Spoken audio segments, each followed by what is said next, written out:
네, 다 함께 하나님의 말씀 창세기 41장 9절에 있는 말씀을 찾아보도록 하겠습니다. 창세기 41장 9절에 있는 말씀입니다.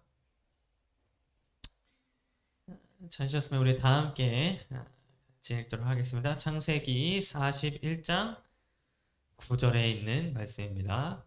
함께 읽겠습니다. 시작. 술 맡은 관원장이 바로에게 말하여 이르되 내가 오늘 내 죄를 기억하나이다. 네, 오늘 저는 여러분과 함께 요셉을 기억할 때라고 하는 제목으로 말씀을 나누도록 하겠습니다. 여러분, 때때로 우리가 하나님의 말씀대로 우리의 인생을 살아가고자 할 때에 좀 절망에 빠질 때가 있습니다. 하나님의 말씀대로, 성경 말씀대로 순종하고 또 하나님의 율법을 지키며 살아가려고 하는데 그것이 우리 스스로의 힘으로는 잘 되지가 않아서 절망감을 느낄 때가 있다는 것입니다.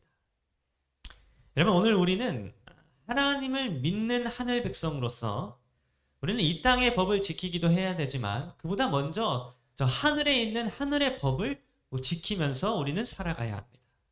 우리는 우리에게 주어진 하나님의 율법을 지키면서 살아야 한다는 것입니다. 그런데 여러분, 우리는 우리의 힘으로 하나님의 율법을 지킬 수가 없습니다.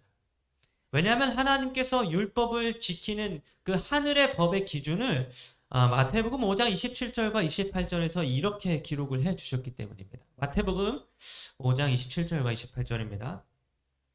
또 간음하지 말라 하였다는 것을 너희가 들었으나 나는 너희에게 이르노니 음욕을 품고 여자를 보는 자마다 마음에 이미 간음하였느니라. 여러분, 예수님께서 직접 말씀하신 이 말씀은 하늘의 율법을 지키는 그 기준이 무엇인지에 대하여 기록을 해주고 있는데, 여러분, 이 말씀의 의미는 무엇인가 하면 오늘 우리가 속으로 밖으로 드러나는 부분이 아니라 우리가 속으로 생각하는 모든 악한 생각들도 하나님께서는 이미 우리가 실제적으로 한 일들로 간주하신다라고 하는 것입니다. 다시 말해서 우리가 실제로 어떤 악한 일을 내가 실제 하지는 않았다 할지라도 우리가 마음속으로 아주 잠깐이라도 악한 생각을 품었다면 하나님은 우리가 속으로 생각한 그 악한 행위를 이미 실제적으로 행한 것으로 여기신다라고 하는 것입니다. 그래서 여러분, 이 말씀은 하늘의 법, 율법을 지켜야 하는 우리 그리스도인들에게 엄청난 절망감을 안겨주고 있습니다.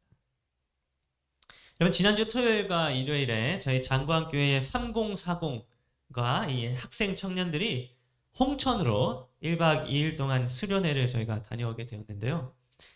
제가 이제 다 차량을 이끌고 홍천에 있는 숙소로 운전을 하고 가다가 제 앞에서 이렇게 가고 있던 차량이 직진을 하고 있었고 저는 이제 우회전을 해서 오른쪽으로 들어가려고 하고 있는데 갑자기 방향 지시등도 켜지도 않고 앞에서 직진만 하던 앞 차량이 갑자기 뒤늦게 방향을 꺾어서 우회전을 하는 바람에 저희 차량과 앞 차량이 부딪힐 뻔하였습니다. 여러분, 그 순간 이 앞차의 잘못으로 인하여 저희가 사고를 당할 뻔하게 된 그 순간 아주 순간적으로 저의 머릿속에 어떤 생각이 들어오게 되었는가 하면 저놈의 차를 어떻게 해야 되지? 창문을 내려서 한바탕 욕을 퍼부어야 되나? 라고 하는 그런 생각이 제가 들어오게 되었습니다. 물론 목회자 입장에서 우리 교인들을 태우고 있는 상황이기 때문에 제가 실제로 창문을 내리고 그 앞차량에게 욕을 할 수는 없었지만 여러분, 제 마음속에서 누구도 듣지 못하는 제 속 마음속에서 그러한 생각이 잠깐 들어오게 되었다고 하는 것입니다. 그런데 여러분, 바로 이런 상황이 닥쳤을 때에 실제로는 입 밖으로 욕을 꺼내거나 어떤 보복도 제가 그 앞차량에게 가하지는 않았지만 제 마음속으로 잠깐 생각한 그 악한 생각이 하나님 앞에서는 실제로 악한 행위를 한 것으로 여겨진다라고 성경이 기록해 주고 있다는 것입니다. 여러분, 그래서 우리는 이렇게 하나님 앞에서 인생을 살아갈 때 수도 없이 많은 범죄들과 악행들을 저지르고 있습니다. 뭐 실제적으로 악한 일들을 우리가 실행에 옮기지는 않았지만 우리 속에서 그러한 악한 일들이 수도 없이 많이 일어나고 있다는 것입니다. 그래서 우리가 의식하지 않아도 또 나쁜 생각을 좀 안 하려고 노력해봐도 그러한 악한 생각들은 저절로 우리 마음 가운데에 들어오게 되며 우리는 하나님 앞에 범죄하도록 하는 것입니다. 그래서 여러분, 이러한 이유들 때문에 우리는 사실 하나님의 율법을 온전히 지킬 수가 없습니다. 아무리 열심히 노력해 보아도 하나님의 말씀 그대로 사는 인생을 살 수가 없다고 하는 것입니다.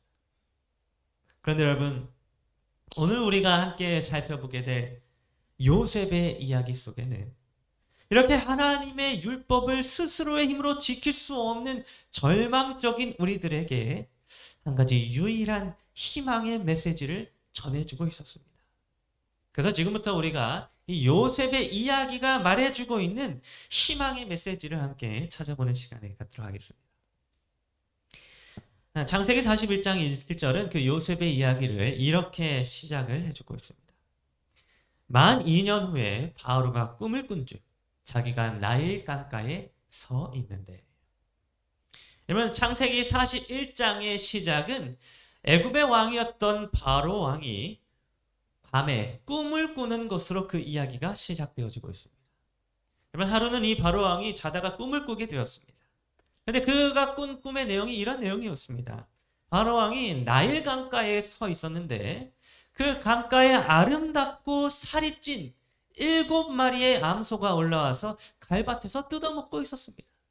그런데 그 뒤로 흉측하고 말라 비틀어진 쇠약한 암소 7마리가 나일강에서 올라오더니 처음에 먼저 올라와 있었던 아름답고 살이 찐 7암소를 잡아먹게 되는 그런 이상한 꿈을 바로 왕이 꾸게 되었던 것입니다. 여러분, 꿈에서 깨게 된 바로는 다시 잠에 들게 되었고 또 다른 꿈을 바로 왕은 꾸게 되었습니다. 이번에는 한 줄기에 무성하고 충실한 7 이삭이 그의 꿈속에서 나오게 되었고 그 후에 가늘고도 동풍에 마른 7 이삭이 후에 나오게 되었습니다. 그리고는 뒤에 나온 가늘고 마른 7 이삭이 무성하고 충실한 7 이삭을 삼키게 되는 그런 이상한 내용의 꿈을 바로왕이 꾸게 되었던 것입니다. 그래서 바로왕은 아침에 일어나서 자기가 꾸었던 꿈으로 인하여 굉장히 번민하게 되었고 이 꿈을 해석하기 위하여 애굽에 있던 모든 지식 있는 자들을 다 부르게 되었습니다. 그러나 그 어떤 사람도, 그 어떤 지식인도, 그 어떤 점술가들도 이 바로왕의 꿈을 해석하지 못하였습니다. 그 애굽에 거하는 모든 뛰어나다 이 바로왕의 꿈을 해석하지 못한 것입니다. 그런데 그때에 한 사람이 감옥에 갇혀 있었던 요셉을 기억하게 되었습니다. 창세기 41장 9절은 이렇게 기록해 주고 있습니다. 술 맡은 관원장이 바로에게 말하여 이르되 내가 오늘 내 죄를 기억하나이다. 여러분, 전에 요셉에게 꿈을 해몽한 적이 있었던 이 술 맡은 관원장은 오랫동안 그의 관직이 회복된 이후에 오랫동안 요셉이라고 하는 존재를 잊고 지내다가 바로왕의 꿈을 해석해야 하는 그때에 비로소 요셉을 기억하게 되었던 것입니다. 그래서 술 맡은 관원장은 이때가 되어서야 비로소 요셉을 기억해서 떠올리게 되었습니다. 그리고는 그 요셉을 바로왕 앞으로 부르게 되었던 것입니다. 여러분, 그때 요셉은 이 세상에 있던 그 어떤 지식인들도 해석하지 못하였던 바로왕의 꿈을 해석해 주었는데 요셉이 하나님을 통하여 해석해 주었던 바로왕의 꿈은 무엇이었는가 하면 바로 애굽 땅에 7년 동안의 풍년이 있을 것이며 그 후에 7년 동안의 흉년, 곧 기근이 있게 될 것임을 보여주는 꿈이었습니다. 이러한 바로왕의 꿈을 해석해 주게 된 요셉은 그 꿈을 해석하게 됨으로 무엇이 되었는가 하면 애굽의 총리가 되었고, 총리가 된 요셉은 7년 동안 양식을 창고에 저장함으로 기근이 오게 되었을 때에 창고에 있는 양식을 풀어서 애굽과 온 땅에 있는 사람들을 그 저장된 양식으로 인하여 구원하게 되었습니다. 여러분, 이 이야기는 사실 우리가 어렸을 때부터 많이 들어와서 잘 알고 있는 그런 이야기일 것입니다. 그런데 여러분, 이 요셉의 이야기는, 이 요셉이라고 하는 사람의 이야기는 사실 언제나 누구의 이야기를 나타내주고 있는가 하면 바로 예수님의 이야기를 나타내 주고 있습니다. 그러니까 요셉이 예수님의 모형이기 때문에 요셉 이야기는 언제나 예수님의 이야기를 나타내 준다는 것입니다. 그렇기 때문에 요셉이 바로 왕의 꿈을 해석하고 그 꿈을 이루게 된 것은 예수 그리스도께서 하실 일을 미리 보여주는 꿈이었습니다. 그런데 특별히 요셉은 예수님의 어떠한 모습을 미리 보여주고 있었는가 하면 바로 오늘 저와 여러분들을 대신하여서 율법의 요구를 이루실 예수님의 모습을 미리 보여주고 있었습니다. 여러분, 제가 시작할 때 말씀드렸다시피 오늘 저와 여러분 모두는 스스로의 힘으로 하나님의 율법을 지킬 수가 없습니다. 저와 여러분 모두는 다 죄인이기 때문에 의로우신 하나님의 율법을 스스로의 노력이나 스스로 가지고 있는 품성으로는 지킬 수가 없다고 하는 것입니다. 그래서 성경에 기록된 그 어떠한 위대한 인물이라 할지라도, 그래서 아브라함이나 모세나 엘리야나 다니엘이나 침례 요한 같은 사람이라 할지라도 그들의 스스로의 노력이나 능력으로는 여전히 하나님의 율법을 지킬 수가 없다고 하는 것입니다. 여러분, 애굽의 바로왕이 꿈을 꾸게 되었을 때에 그 애굽에 있던 그 어떤 지식 있는 사람도, 그 어떤 능력 있는 사람도 그 꿈을 해석하지 못하였던 것과 마찬가지로 하나님의 율법은 이 땅에 거하는 그 어떤 사람도 온전히 지킬 수가 없다고 하는 것입니다. 여러분, 하나님의 율법은 죄인이 지킬 수 없습니다. 아담의 후손으로 태어나서 죄를 갖고 있는 우리 사람들은 누구도 하나님의 율법을 온전히 지킬 수가 없다는 것입니다. 그런데 여러분, 이 땅에 거하는 그 누구도 바로왕의 꿈을 해석하지 못하였던 그때에 여러분, 바로왕의 꿈을 누가 해석하였습니까? 그 어떤 뛰어난 사람도 해석할 수 없었던 바로왕의 꿈을 누가 해석했습니까? 네, 요셉이 하나님의 능력을 힘입어서 바로왕의 꿈을 해석하였으며 또 그 꿈을 통하여 양식을 저장하고 사람들에게 나누어줘서 그들을 구원하였습니다. 술 맡은 관원이 요셉을 기억하게 되었을 때, 요셉을 기억하고 그 요셉을 부르게 되었을 때에 요셉이 애굽 사람들을 대신하여 바로왕의 꿈을 해석하였고 요셉이 애굽 사람들을 대신하여 양식을 저장함으로 애굽 사람들과 온 땅에 거하는 사람들이 구원받게 되었던 것입니다. 그런데 여러분, 이와 같이 예수님께서는 오늘 저와 여러분 모두를 위하여 하나님의 율법을 온전히 지키셨고 또 율법의 요구를 대신 만족시켜 주셨습니다. 여러분, 예수님은 이 땅에 사람의 모습으로 오셔서 사람이 지킬 수 없는 하나님의 율법을 온전히 지키셨습니다. 사람의 힘으로는 또 사람의 능력으로는 사람의 품성으로는 도저히 지킬 수 없는 하나님의 율법을 예수 그리스도께서 대신 이루시고 지키셨다는 것입니다. 예수님은 하나님의 율법을 올바르게 해석해 주셨고 또 그 율법에 순종하셨습니다. 또한 예수님은 율법의 요구, 곧 히브리서 9장 22절에 기록된 바와 같이 피 흘림이 없은즉 죄 사함이 없다고 하는 이 하나님의 율법을, 이 요구를 만족시키기 위하여 아무 죄도 없으신 분께서 십자가에 달려 죽으시고 피를 흘려서 사함을 이루셨던 것입니다. 여러분, 우리 사람들은, 오늘 저와 여러분들은 율법을 지킬 수가 없습니다.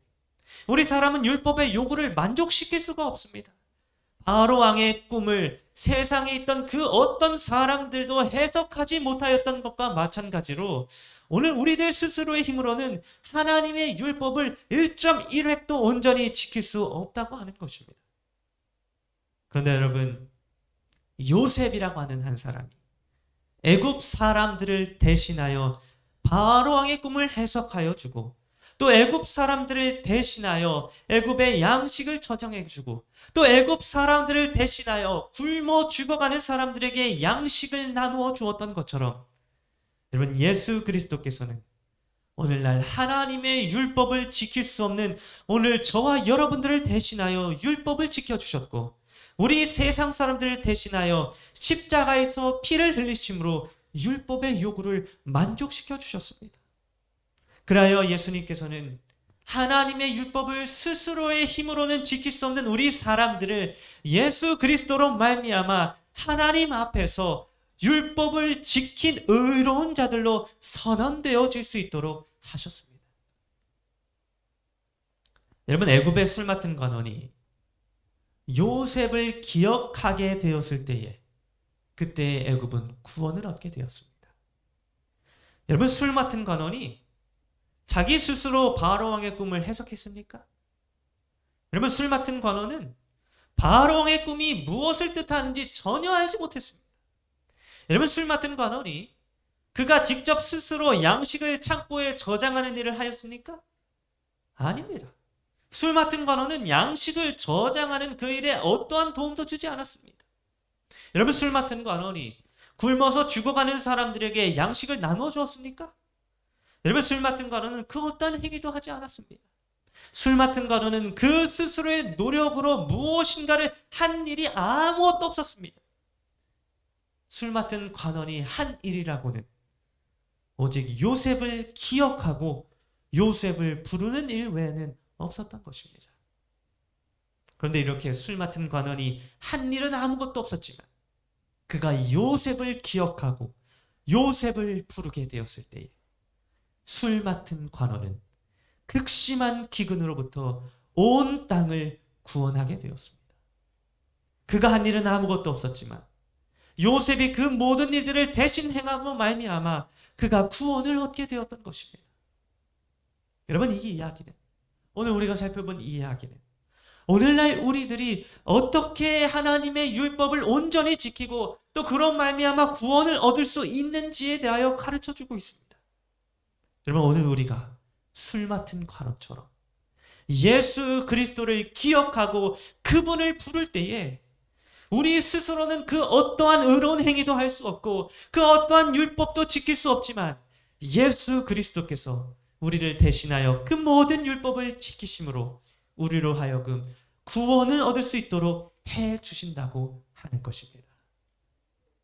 그래서 여러분, 사실 우리 사람들에게 절망감을 가져다 주었던 이 마태복음 5장 27절부터 28절에 있는 이 말씀은 사실 우리에게 절망을 주는 것이 아니라 소망을 주는 말씀이었습니다.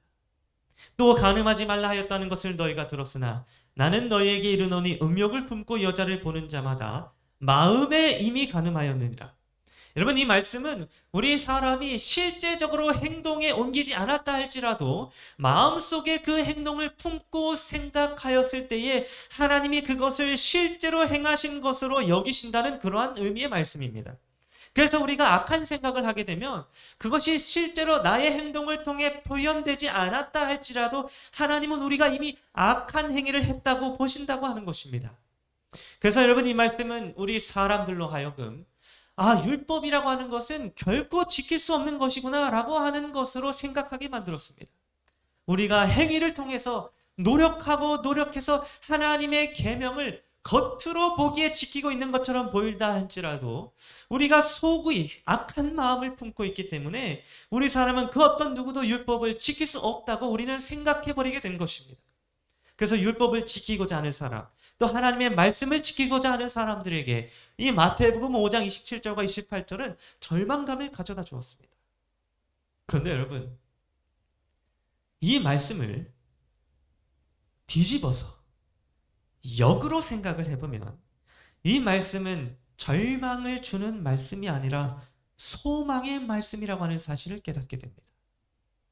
여러분, 우리가 속으로 생각한 악한 생각을 하나님이 실제로 악한 행위를 한 것으로 여겨주신다는 이 말씀을 거꾸로 생각을 해보면 여러분, 이 말씀은 어떤 말씀이 되는가 하면 하나님은 우리가 속으로 생각한 의로운 행위를 실제적인 의로운 행위로 여겨주신다는 말씀이 된다고 하는 것입니다. 다시 말해서 우리가 실제로 아직 율법을 지키지 않았고 실제로는 의로운 행위를 하지도 않았으며 우리의 실제 품성은 여전히 부족하고 여전히 연약한 품성을 가지고 있다 할지라도 우리가 우리 마음 가운데에 의로운 행위, 곧 예수 그리스도를 기억하고 그분의 이름을 부를 때에 하나님은 우리가 이미 의로운 행위를 했고 율법을 지킨 자들이라고 선언해 주신다고 하는 것입니다. 우리가 나를 위하여 십자가에 달리신 예수 그리스도를 믿고 나를 대신하여 모든 율법에 순종하신 예수님을 믿음으로 내가 받아들일 때에 나는 비록 여전히 율법을 지키지 않았고 나는 여전히 말씀에 온전히 순종하지 못했고 나는 여전히 죽을 수밖에 없는 죄인이지만 하나님은 예수 그리스도로 말미암아 우리가 율법을 지켰다고 선언해 주시며 우리가 하나님의 말씀에 순종하였다고 선언해 주시며 우리를 구원하여 주신다고 하는 것입니다. 그래서 여러분 요한복음 17장 6절은 그 사실에 대하여 이렇게 기록을 해주고 있습니다. 세상 중에서 내게 주신 사람들에게 내가 아버지의 이름을 나타내었나이다. 그들은 아버지의 것이었는데 내게 주셨으며 그들은 아버지의 말씀을 지키었나이다. 여러분 지금 이 말씀은 예수님께서 십자가에 달려 돌아가시기 전에 자기를 믿고 있는 제자들을 위하여 하나님께 기도하시면서 했던 기도의 내용입니다. 그런데 지금 예수님은 하나님께 기도를 드리면서 제자들, 십자가 전에 제자들이 어떠했다고 하나님께 이야기를 하고 있는가 하면 바로 제자들이, 그 12제자들이 아버지의 말씀을 이미 지켰다라고 선언해 주시고 보증을 해주고 계신 것입니다. 여러분 여기에서 예수님은 분명히 제자들이 하나님의 말씀을 지킬 것이다 라고 한 게 아니라 지키었다라고 선언해 주셨습니다. 다시 말해서 하나님의 율법을 제자들이 다 지키었다라고 선언해 주신 것입니다. 그런데 여러분 이때가 어느 때였다고요? 예수님이 십자가에 달리신 이후요? 아니요, 이전이요. 근데 제자들이 곧 있으면 잡혀가신 예수님을 배반하게 되고 다 주님을 버리고 도망하게 되는 일이 있기 바로 전에 이 말씀을 하셨다는 것입니다. 그러면 여러분 사실 제자들의 실제적인 모습을 이때 보자면 제자들의 모습은 하나님의 말씀을 지킨 자들이 전혀 아니었습니다. 제자들의 모습은 오히려 예수님께서 말씀하시는 말씀들이 어떤 뜻인지도 제자들은 알지도 못했고 그 말에 이해하지도 못하고 있었습니다. 그들은 하나님의 말씀에 순종하지도 않았으며 곧 있으면 예수님을 배반하고 도망가게 될 아주 형편없는 제자들이었습니다. 그런데 이상하게도 예수님은 자기를 버리고 하나님의 말씀을 지키지 않아서 도망가게 될 그 제자들을 향하여 뭐라고 말했다고요? 그들이 아버지의 말씀을 이미 지키었다고 선언해 주신 것입니다. 여러분 어떻게 이런 일이 일어날 수 있습니까? 어떻게 제자들이 하나님의 말씀을 지켰다고 선언되어질 수 있을까요? 여러분 사실 하나님의 말씀을 지킨 자는 제자들이 아니었습니다. 아버지의 말씀을 온전히 지키고 그분의 말씀에 순종한 것은 제자들이 아니었습니다. 제자들은 실제적으로 아버지의 말씀을 지킨 적이 없었고 그 율법에 온전히 순종한 적이 없었습니다. 제자들은 오히려 예수님을 배반하고 도망가게 될 자들이었습니다.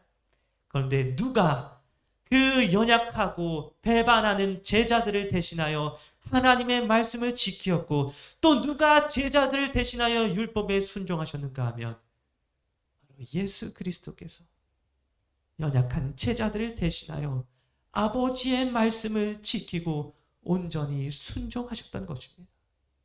예수님은 자기를 기억하고 자기를 부르는 모든 세상 사람들을 대신하여 아버지의 말씀을 지키셨고 율법에 온전히 순종하셨으며 십자가에 달려 죽으셨습니다. 그리고는 자기를 믿는 자들에게, 자기를 기억하고 자기를 부르는 모든 자들에게 그들이 말씀을 지키었다라고 하나님 앞에 선언해 주실 것입니다. 여러분 오늘 우리 스스로는 율법을 지킬 수가 없고 하나님의 말씀에 온전히 순종할 수 없지만 예수 그리스도를 기억하고 그분의 이름을 부를 때에 예수님은 하나님 앞에서 오늘 우리가 아버지의 말씀을 지키었다라고 이렇게 선언해 주실 것입니다. 여러분 오늘 우리가 바로 이러한 사실을 기억하게 되었으면 좋겠습니다. 우리 스스로는 율법을 온전히 지킬 수 없고 우리 스스로는 하나님의 말씀에 순종하지 못하지만 예수 그리스도께서 오늘 저와 여러분들을 대신하여 그 모든 율법을 지키셨고 순종하셨기 때문에 그러한 예수님을 기억하고 그분의 이름을 부르는 자마다 구원을 얻을 수 있다고 하는 사실을 우리가 기억하게 되었으면 좋겠습니다. 여러분, 바로왕의 꿈을 그 어떤 누구도 해석하지 못하였을 때에 요셉이 애굽을 대신하여 꿈을 해석하였고, 요셉이 애굽을 대신하여 양식을 저장하였으며, 요셉이 애굽을 대신하여 양식을 나누어 주었던 것처럼 예수님은 오늘 우리를 대신하여 모든 하나님의 율법을 이루셨고, 우리를 대신하여 율법의 요구를 감당하셨으며, 우리를 대신하여 십자가에 달려 죽으셨습니다. 오늘 우리 모두가 바로 이러한 예수님의 이름을 기억하고 그분을 부르면서 살아가게 되는 여러분 모두가 되기를 간절히 바라면서 오늘 말씀을 마치도록 하겠습니다.